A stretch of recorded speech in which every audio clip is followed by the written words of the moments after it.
The evacuation of Frontier Colony 7 happened in 14 minutes. A massive solar flare warning gave the 3,000 human colonists just enough time to grab essential supplies and board emergency shuttles. They left everything else behind: equipment, personal belongings, and in the chaos, approximately 200 dogs. Commander Sarachin had argued for 5 more minutes to retrieve the animals. Mission Control denied the request. The colonists departed, promising to return once the radiation cleared. They didn't expect the Kethrax Empire to arrive first. The Kethrax were a methodical species, known for claiming abandoned territories and converting them into military outposts. When their scouts detected the deserted human colony, they followed standard protocol: send an advance team, assess resources, establish dominance. Captain Zevkin led the insertion team personally. His soldiers moved through the empty settlement with weapons ready, scanning for threats. They found none. Just abandoned structures, powered-down systems, and an eerie silence. Then they heard barking. "Contact!"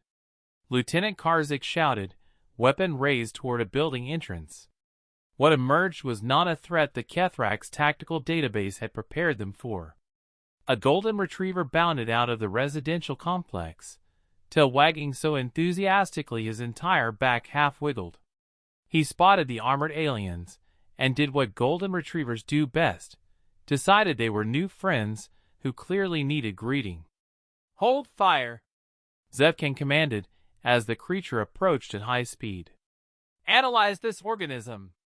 The dog, a male named Cooper, according to the tag on his collar, skidded to a stop in front of the towering alien captain. He sat, tongue-lolling, looking up with the expectant expression that had manipulated humans into sharing food for thousands of years. "Species unknown," Karzik reported, scanner active. "Quadruped. Carbon-based. Showing elevated heart rate and, is it threatening us?" Cooper wagged harder and offered a paw. "I don't think so." Zevkin lowered his weapon cautiously. The creature seemed friendly, non-aggressive. It made a sound, not quite a growl, more like a whine, that the translator interpreted as, "Please pay attention to me." Then the rest of the dogs arrived. A German shepherd named Max, who'd appointed himself pack leader, led a contingent of 17 dogs of various sizes from the colony's kennels. Behind them came 40 more from different sectors. They surrounded the Kethrax team with wagging tails and curious sniffs. "We're surrounded!" A soldier panicked.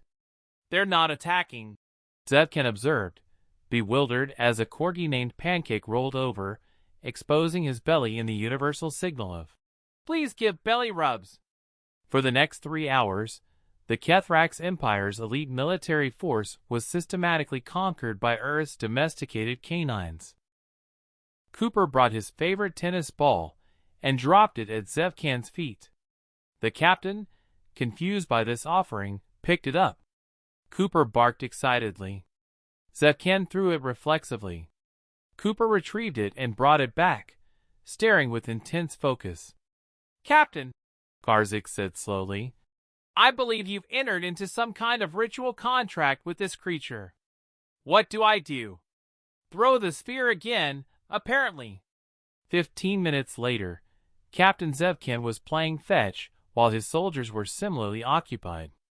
A beagle mix named Scout had discovered that the Kethrax armor made interesting sounds when pawed. A border collie named Tesla was attempting to herd the alien soldiers into formation. 3 Labrador puppies had collectively decided that one soldier's tail appendage was the greatest toy ever invented. "Command, this is Captain Zevkin," he reported, slightly out of breath from throwing balls. "We've encountered complications." "Hostile forces?" Command asked sharply. "Negative. We've found approximately 200 creatures of a species called dogs. They're extremely friendly. Aggressively friendly. We can't get them to stop interacting with us." A husky named Luna chose that moment to howl at the alien ship overhead. 3 other dogs joined in harmony. Are you under attack? No, sir. They appear to want affection. And food. Primarily food. One called Sarge, a Rottweiler, has been staring at my ration pack for 7 minutes without blinking. I feel threatened, but also guilty. The situation deteriorated further when the dogs discovered the Kethrax had food.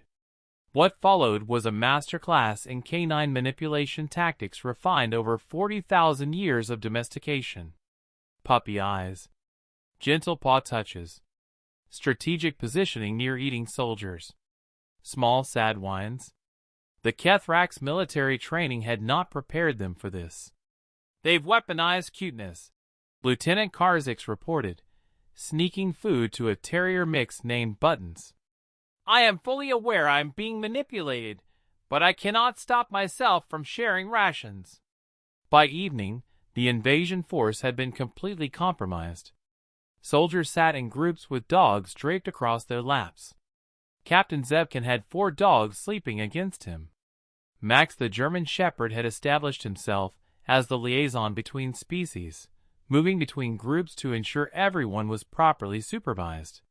When the human colonists returned 3 days later, they found their settlement occupied by Kethrax forces who converted the main plaza into a dog park.